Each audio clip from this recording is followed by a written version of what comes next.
There are very few times when I wish I were an evangelical or Baptist minister. But today's gospel reading is one of them, particularly that last bit. How I would love to have read it with a Southern Baptist gusto. Fornication, adultery, avarice, licentiousness. Oh, it would have felt so good. But we're Episcopalians, so.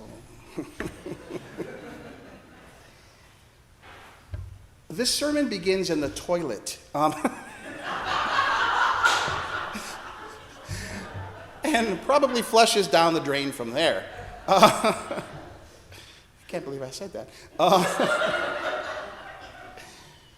Regarding the Pharisees being offended when Jesus' followers don't wash their hands before meals, I was reminded of the 14 years I worked on staff at a law firm in San Francisco, 1994 to 2007, and how in our idle moments, we staff members would sometimes gossip about the attorneys behind their backs.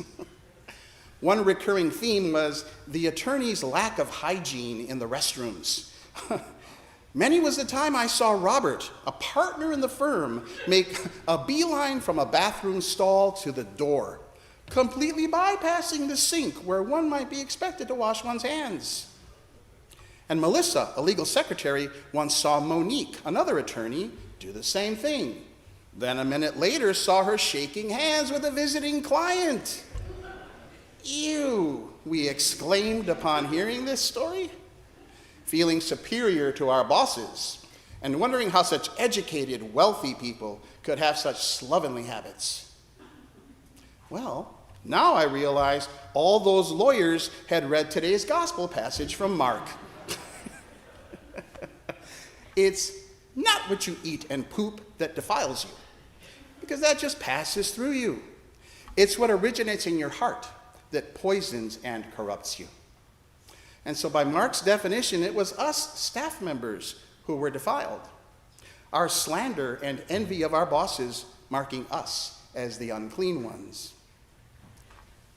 But they really should have washed their hands.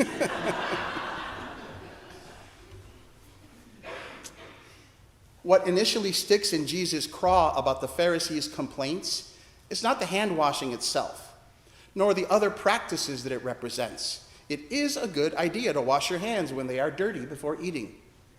What bothers Jesus is their hypocrisy.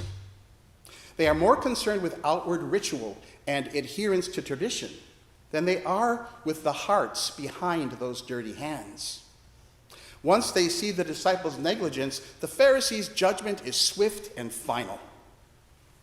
So Jesus lets them have it. Isaiah prophesied rightly about you hypocrites. You abandon the commandment of God and hold to human tradition. It is what's inside that matters. As it says in today's psalm, Lord, who may dwell in your tabernacle? Who may abide upon your holy hill? Whoever leads a blameless life and does what is right, who speaks the truth from his heart. The psalm did not say whoever washes their hands or refrains from eating food from the market before cleansing it. Even Moses in today's first reading, as he is telling the people of Israel not to change one jot or tittle of the statutes they've been given, is saying so not for the sake of the laws themselves.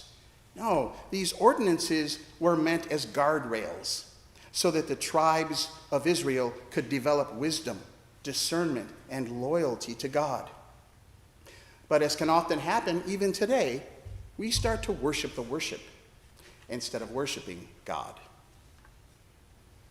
Which reminds me of another story from my years in San Francisco. The church there that raised me up for the priesthood was an Anglo-Catholic, high church, smells and bells kind of place. When I first began to serve there as an acolyte, I would shake in my shoes. Every movement we made at the altar was carefully choreographed to create an atmosphere of sacredness. And to screw up was to ruin everyone's worship experience.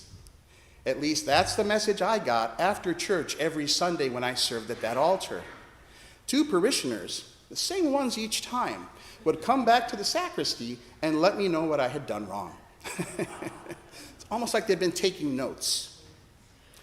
On the day no one came back to talk to me, I knew I'd finally done it right.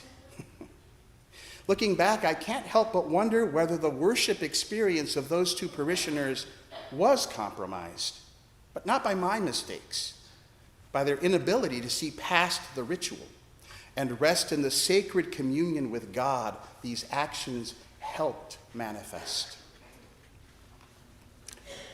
On the other hand, that same church prided itself on having daily Mass and evening prayer, because that's the Anglo-Catholic tradition, a service every day. I used to tease William, who still goes there, for driving all the way up to San Francisco to officiate at evening prayer every Wednesday night, which he does, only to have the same person join him week after week, and usually no one else. But one day he proved me wrong with this story. Michael, another lay officiant, was offering evening prayer when a woman wandered in looking a bit confused. She tried to join in as she could, but didn't seem to know what to do. Afterwards, as Michael was cleaning up, he came out from the sacristy to find the woman standing before the Mary shrine, staring at the red votive candles in front of it. She asked, "What are these for?"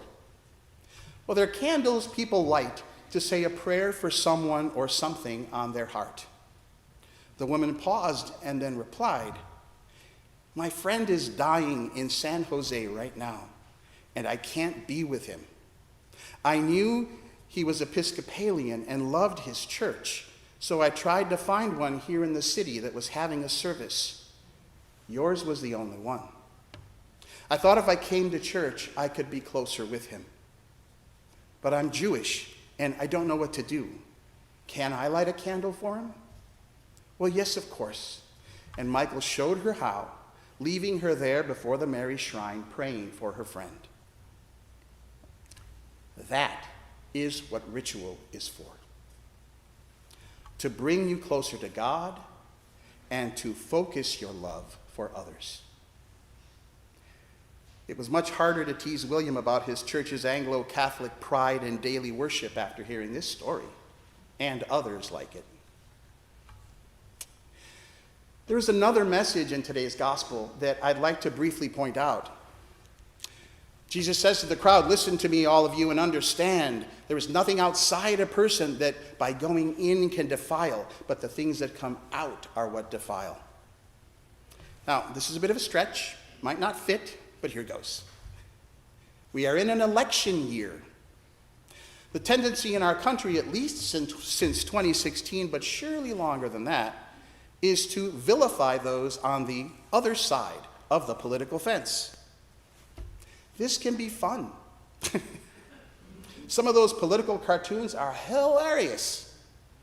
I certainly have my moments, at home, not here, when I throw my hands up at the latest political drama and wonder how anyone could think other than I do. I'm not saying I'm wrong. I believe my side of the fence is the right one. But I, and by I mean we, need to be careful about what comes out of us that defiles. I have wished unhappy things to befall certain politicians and people. And in doing so, I risk defilement. So have your opinions, maybe even state them. But be careful not to judge others based solely on their externals. If you must have an opinion, base it on what comes out of them. Might be the same judgment, but maybe consider in this election year taking a more positive stance on our nation's future, rather than staying in a place of vilifying the other side. Let's be hopeful about the possibilities instead of remaining in that fight.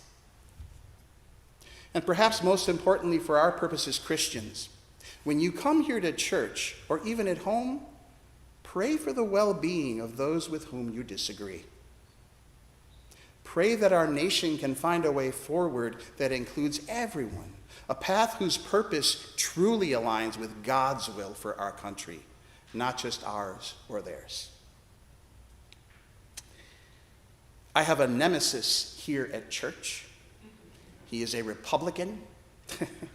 And sometimes when my words or thoughts start to pillory that party and its leaders, his face comes to mind, and I have to stop, or at least slow down, because he is awesome. He's got a big heart, a generous spirit, a loving manner, a great sense of humor, and I adore him. I say he's my nemesis because his presence in my life keeps messing up all my attempts to label and dismiss everyone on that other side of the fence. My little caustic wave of my hand. I still don't agree with him, but he helps temper my judgment, which in turn allows me to stem the outflow of my defilings just a bit. So, nemesis and friend. I pray that whatever side of the fence you are on, you find your own nemesis. And may we heed the words from today's epistle of James. Be doers of the word and not merely hearers who deceive themselves. Be quick to listen, slow to speak, slow to anger. Every generous act of giving with every perfect gift is from above, coming down from the Father of lights. If God is the Father of lights, then we are light. Shine accordingly. Learn to love yourself and others as God does, and see yourself in the tender gaze of Jesus.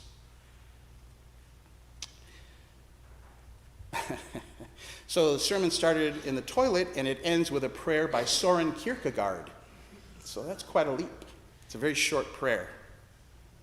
Lord, give us weak eyes for things that do not matter, and eyes full of clarity in all your truth. May such vision be ours this day, this election year, and always. Amen.